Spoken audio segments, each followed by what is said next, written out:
문화의 원형이고 지속 가능하게 할 수 있는 유일한 끈이다.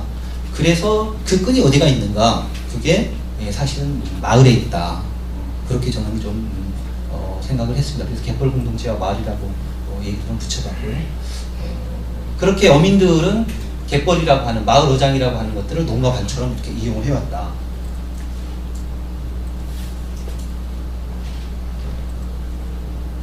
그래서 이 마을 어장을 기본으로 해가지고 이루어지는 어촌의 질서, 그걸 어촌 공동체다라고 이렇게 규정을 하는데요. 요거는 공유수건이기 때문에 어느 누구나 소유할 수는 없지만은 마을 주민들이 오랫동안 관행적으로 점유해오면서 앞에서 봤던 것처럼 그런 방식으로 이렇게 이용을 해왔다는 거죠. 이제 그걸 지속시킬 수 있는 조건들을 가져가는 게 최고의 우리 문화를 또는 어촌 문화를 또는 아까 얘기한 그런 작은 섬들을 유지시킬 수 있는 유일한 그런 방안이다. 그것을 다른 형태의 사회적인 어떤 시스템으로 가져갈 때는 많은 그런 노력과 비용들이 필요하다. 그래서 지금까지 그런 갯벌들을 이용해왔던 그런 질서들을 보면은 이런 방식으로 유지해왔다는 거죠. 우리가 굉장히 전근대적이고 이런 방식으로 어촌이나 섬 같은 섬을 이렇게 생각을 하는데 사실은 굉장히 과학적이고 체계적이고 합리적이고 친환경적이고 이런 방식으로 이용을 해왔다는 거예요. 그곳에 그런 운영의 질서들이 있어 왔고 그걸 유지시키기 위해서 오랫동안 주민들이 경제적인 강제가 아닌 공동체적인 그런 규제로서 서로 지켜왔다. 그게 오늘 우리가 선조들로부터 받은 그런 갯벌이고 또 연안이고 바다다. 그래서 일반적으로 이용하는 그런 연안은 이런 방식으로 이제 이용을 하죠. 공동으로 이렇게 이용하는 그런 방식들이고 또 자원이 되면 그 자원의 가치가 있으면 있을수록 규제가 조금씩 또 강화되죠. 강화돼서 이렇게 채취하는 그런 양들을 일정하게 정하는, 그래서 20kg든 40kg든 가구당 이렇게 정하는 채취량을 이렇게 정해서 하는 그런 규칙들이 좀 있고요. 그리고 아까 전라남도 영상에서도 잠깐 나왔는데요. 저만 아마 그걸 봤을 겁니다. 홍도 영상이 나오면서 그 아름다운 기암괴석 밑에 잠깐 점이 이렇게 몇 개가 보였어요. 그 점이 이 자연산 돌미역을 채취하는 구간을 표시해 놓은 것입니다. 홍도에 가보면은 이런 점들이 한 50여 곳 정도 이렇게 찍혀져 있습니다. 그래서 지역 주민들이 몇 개의 반으로 나눠서 그 반별로 공동 채취를 하는 구간이고 채취해서 공동으로 나누는 그런 공동체의 질서를 확인할 수 있는 그런 증거들입니다. 이게 사실은 굉장히 과학적인 것이고 잘 되는 곳과 못 되는 곳들을 나누어서 적절하게 구분을 해가지고 사람을 배치하고 그걸 또 매년 이렇게 순환해 가면서 채취를 하는 거죠. 그게 홍도에서 나오는 자연산 돌미역이고 그게 이제 우리가 관광객들이 가면은 거기 홍도 일구 앞이나 이런 데 판매장에 이렇게 판매를 하는 것들입니다. 사실은 그런 부가가치들이 그것이 가지고 있는 그런 문화적인 어떤 가치들이 그런 우리가 연안에서 나는 그런 수산물이나 이런 데에 이렇게 투여가 됐을 때 훨씬 더 부가가치가 높아진다. 그래서 이런 것들이 이제 사실은 어찌 보면 생태 여행의 소중한 자원이 될 수 있는 거고 생태 관광의 핵심이 될 수도 있다.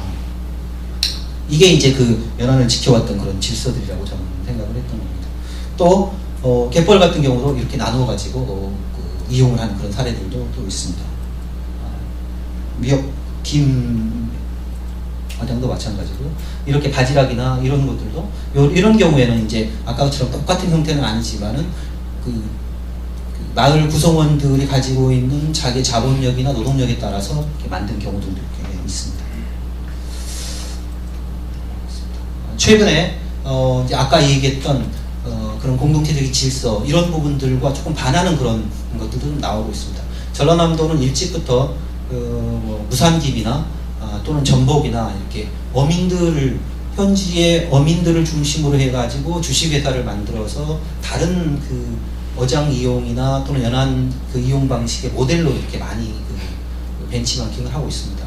그런데 이제 최근에 이 어장을 이렇게 대규모로 양식 민간 기업이 이렇게 들어와가지고 할 수 있는 그런 입법도 작년에 잠깐 시도가 되다가 좀 중단된 경우도 있습니다. 이건 뭐 새로운 그 의회가 이렇게 형성이 되면서 아마 다시 추진될지 모르겠는데 지금은 소멸되어 있는 그런 법안입니다. 그래서 지금까지 갯벌이나 연안 부분들을 수산물을 채취하는 경제적인 공간으로만 이렇게 접근을 해왔는데 이런 그 갯벌이나 마을어장의 가치를 새롭게 조금 주목할 필요가 있다. 그래서 아까 봤던 그런 운영의 질서를 본다고 하면 민주주의의 측면, 또는 문화의 측면, 또는 뭐 그 로컬 푸드의 아주 그 소중한 그 마지막 보루, 또는 생태 여행의 어떤 그 공간, 그 다음에 지역 문화 토대, 뭐 이런 그 여러 가지의 형태로 우리가 연안들을 이렇게 접근해 볼 수가 있다. 그래서 그런 것들을 이제 뒤에 좀 설명을 했습니다. 예를 들면은 마을업이 이 연안이 사회적 안전망이다라고 제가 이렇게 좀 정의를 해봤는데요. 여기는 뭐 예를 들면 진도나 저도 쪽에 그 곽도나 이런 데에는 사람이 한 몇 가구밖에 살지 않는데도 불구하고 그 할머니들이나 또는 젊은 사람들이 거주할 수 있는 것은 순전히 미역 때문에 그렇다. 미역을 한철해가지고 뭐 5, 600만 원 소득을 올릴 수 있기 때문에 그 소득만 올리는 것만으로도 충분하게 그 섬에 사람이 살 수가 있고 그것 때문에 섬을 떠나지 않는다. 섬을 떠나면 저렇게 채취할 수 있는 권한이 박탈되거든요. 이제 그런 질서들이 또 섬을 지키는 부분들이 있다. 만약에 저런 어장이 연안 어장들이 무너졌을 때 그곳에 있는 주민들을 그 사회보장 시스템으로 케어한다고 했을 때 얼마나 많은 예산들이 들어가겠는가. 이것도 마찬가지고요. 그 다음에 이 남도의 소리 또는 남도의 여러 가지 굿치나 또는 이런 그 풍어지나 이런 것들은 모든 것들이 다 이 바다나 해양으로부터 비롯된다라고 해도 과언은 아닙니다. 과거에는 무태도 똑같은 그런 전통 문화들이 남아 있었죠. 그렇지만은 이 시간과 공간이 획일화되면서 무트는 많이 무너졌고 지금은 여전히 이 섬이나 연안 쪽엔 저게 남아 있다. 그래서 지역 문화의 뿌리다. 특히 남도의 문화의 뿌리다라고 이렇게 얘기를 드릴 수 있을 것 같고요. 그 다음에 어장 자체를 이렇게 공동으로 이용을 하기 때문에 민주주의 교육장이다라고 이렇게 볼 수 있을 것 같습니다. 이 저장 일선으로 보니까 시간 다 들어가겠습니다. 그 다음에 사회적 기업의 모델이다 저는 이렇게 생각을 하는데 어촌을 이용하는 어촌계의 운영 방식. 아까 우리 그 전라남도에서 시행하고 있는 그런 그 무상김 주식회사나 또는 전복 주식회사 이런 것들은 그 사회적 기업이나 마을 기업의 모델이고 그보다 더 앞서가지는 어촌계나 이런 것들이 그 모델이었다. 다른 데서 배울 필요가 없다. 이런 얘기. 공동의 자원을 지속 가능하게 이용하면서 후대에게 물려주는 그런 가치야말로 사회적 기업이나 마을 기업의 아주 중요한 모델들이다. 그 다음에 생물 다양성 부분은 너무 잘하기 때문에 넘어가겠습니다.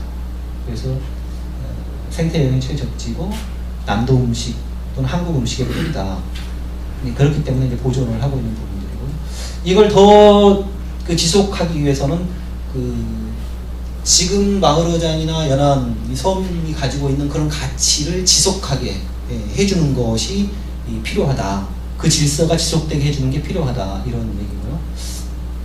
그렇게 유지하는데 가장 중요한 게 지역 주민이다. 지역 주민이 가장 많이 이용하고 있기 때문에.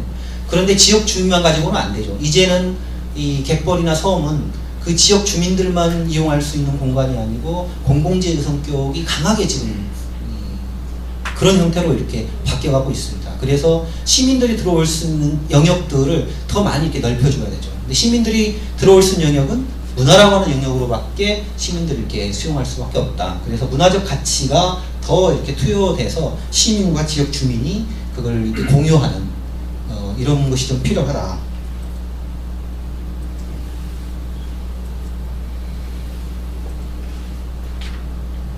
이것도 마찬가지고요. 그 갯벌 거버넌스 구축도 전문가나 지역 주민이나 시민들이 함께 이렇게 만들어 가자라고 하는 것 때문에 조금 제안을 해봤고요.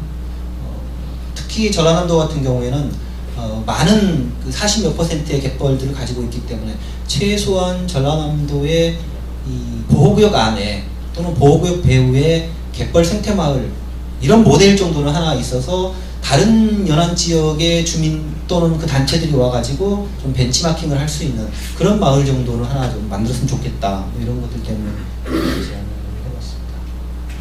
갯벌의 문화, 우리가 갯벌에 등장한 최후의 갯벌 생물이다. 이런 가치로 조금 접근했으면 좋겠다. 이런 생각을 제안을 했습니다. 발표 마치도록 하겠습니다. 고맙습니다.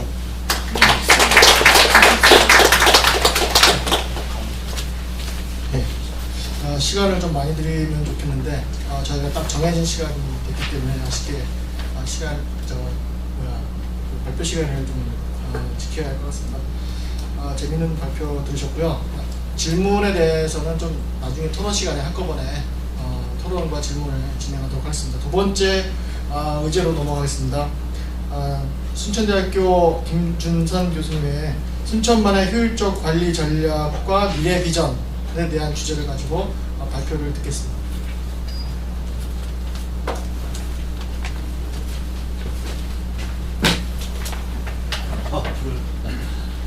어둡지만은 인사드리겠습니다. 예, 순천대학교의 김준선 교수입니다.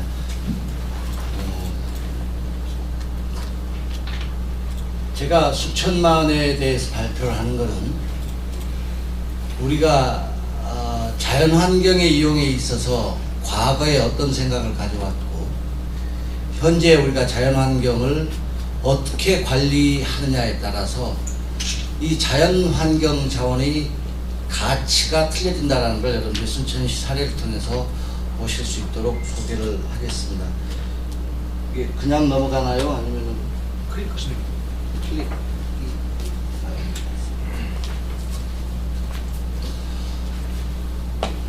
순천만은 여러분들이 되게 잘 아실 것 같아서 자세한 소개는 해두겠습니다. 람사르의 사이트로 등록이 되어 있고요.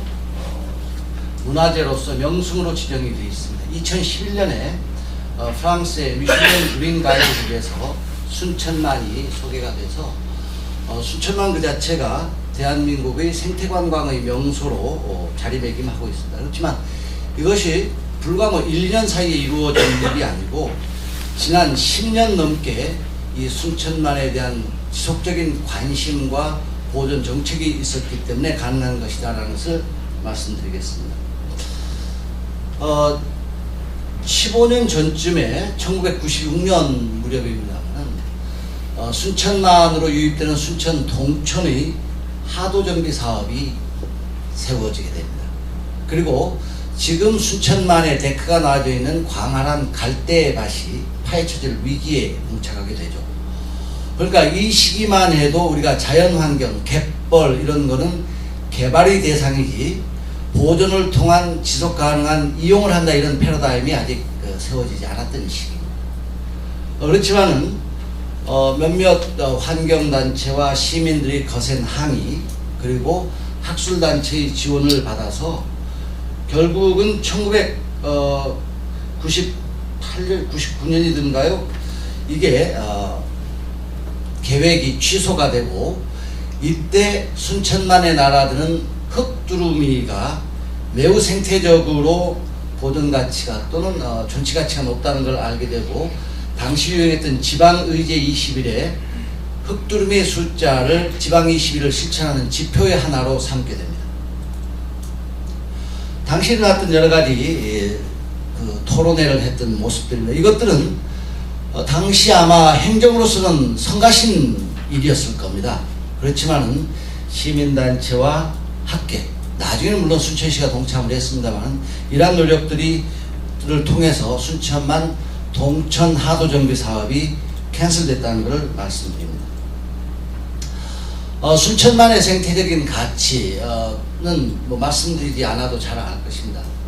전라남도의 모든 갯벌들이 가지고 있듯이 다양한 생태적 가치와 가치를 지니고 있죠. 그래서 흙두루미를 비롯한 노랑부리 저새 또 기타 등등의 조류 그리고 이거는 이제 흙두루미의 날라오는 월동지의 모습을 지금 보이고 있습니다만은 아무튼 흙두루미 그리고 염생식물 군락들 사진으로 지금 보실 수가 있습니다. 이 사진은 순천만에서 갈대군락이 그동안에 어떻게 경시적으로 변해왔는가를 볼 수 있는 사진입니다만 1970년대만 해도 아주 소규모로 분포했던 갈대군락이 현재 2006년은 아주 대규모로 발달하고 있는 것을 볼 수 있습니다. 물론 갈대군락이 여러가지 생태적, 환경적 가치를 지니고 있지만은 이러한 갈대군락의 확장이 과연 이 갯벌에는 좋은 것인가 하는 의문점은 아직 우리가 해결해야 될 것으로 남아 있습니다. 그리고 여러가지 저수 생물들, 이런 것들에 대한 생태적 가치를 그동안의 순천만에서는 여러가지 학술 대회를 통해서 가치를 재조명하고 이러한 가치들을 어떻게 더 미래의 후손에게 물려줄 수 있을 것인가를 고민하게 됩니다. 거기에 관한 사업들입니다. 그러니까 이때쯤에는 벌써 순천시 행정도 순천만의 가치를 인식하고 이제 함께 시민과 함께 순천만을 보존하려는 노력을 하게 됩니다. 김준 박사님께서도 말씀하셨습니다. 갯벌은 다양한 또 문화적 가치를 지니고 있습니다. 다 아시는 내용이니까 생략을 하겠습니다. 이러한 생태적 가치와 문화적 가치를 잘 보존함으로써 순천만은 대한민국에서도 생태 관광의 중심지로 거듭나게 됩니다. 순천만에 최초 우리가 조사했던 10여 년 전만 해도 한 10만 명 이렇게 순천만을 찾아왔습니다만 최근에는 200만 명 이상의 탐방객들이 순천만을 찾아오게 되고 여기에는 탐조 또는 갯벌 탐사 등등의 여러가지 생태 관광적 요소들이 함께 하고 있다고 보겠습니다. 생태 관광을 행하는 순천만의 모습들입니다. 그렇지만 사람이 많이 몰려오는 게 순천만으로서는 달가운 일이 아니라는 것을 인식하게 됩니다. 그래서 순천시에서는 앞으로 순천만을 어떻게 가꿀 것인가를 민관 학이 머리를 맞대고 여러가지 미래의 인디케이터들을 만들어내게 됩니다. 여기서 설명을 조금 드리면요, 이거는 물론 순천시에서 해양수산개발원인가요? 용역을 줘서 만들어내고 실제로 이 용역 보고서를 기반으로 해서 토지 이용을 지금 하고 있는 것입니다. 그래서 여기 보시는 데가 순천만의 코어 지역입니다. 그래서 여기는 어떠한 개발을 허용하지 않는 생태 중심 지역, 생태 보존 지역으로 지정을 하게 되고 여기 순천 봉화산을 중심으로 한 도심 지역과 이 생태 보존 지역 사이에 완충구역과 전이구역을 두게 됩니다. 그래서 이 완충구역과 전이구역은 순천만을 보존하는 데 아주 중요한 토지 이용 계획으로 자리를 잡게 됩니다. 결국 순천만의 생태 보존 지역을 그대로 잘 가꾸기 위해서 그동안에 이용되어 왔던 여러가지 형태의 순천만의 시설들을 제거하게 되는데요, 순천만 대대포구에 자리 잡고 있던 음식점을 6동을 시에서 사들이고 철거를 하게 됩니다. 유람선은 체험선으로 전환을 하고 흙두루미의 원활한 월동을 위해서 이 논에 있었던 전봇대를 282개를 철거하게 됩니다. 그리고 경관농업을 통해서 흙두루미 쌀을 생산하는데 이는 흙두루미의 안정적인 먹이를 공급하게 됩니다. 그리고 이러한 문원 습지를 통해서 습지를 확대하고 기타 내륙 습지를 복원하는 사업들을 하게 됩니다.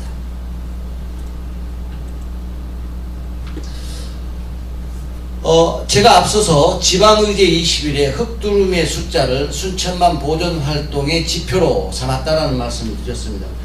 1996년 최초로 순천만의 생태계 조사가 이루어졌을 때 순천만에서 월동했던 흙두루미의 숫자는 79마리였습니다. 이것들이 이러한 보존 노력을 통해서 올해 초에 661마리의 흙두루미가 순천만에서 월동한 것으로 확인이 됐습니다. 이건 뭘 시사하느냐 하면요, 단순히 흑두루미의 숫자의 증가가 아니고 순천만을 보존하기 위한 여러 가지 노력의 결과, 결국 흑두루미가 살고 있는 서식지가 대단하게 안정되었다는 걸 보여드리게 됩니다. 2002년에 10만 명이었던 방문객의 숫자는 2010년에 약 300만 명으로 늘어납니다. 그렇지만 이건 약간 과장된 게 있고요. 작년부터 순천만에 입장료를 도입하고 나서는 약 200만 명 조금 넘게 안정이 되게 됩니다. 결국 순천만을 바라보는 앞으로 미래의 전략은 순천만을 어떻게 지속 가능하게 발전을 시키고 그 다음에 효율적으로 이용을 할 것인가, 순천만을 전혀 우리가 생물학에서 생태학에서 얘기하는 보존의 개념으로 갈 것인가 보전의 개념으로 갈 것인가 고민하게 됩니다. 그래서 결국은 기존의 관행적인 업이 이루어지고 그쪽에 주민들이 살기 때문에 효율적인 활용을 하지 않을 수가 없다는 거에 중점을 두죠. 그래서 세계적인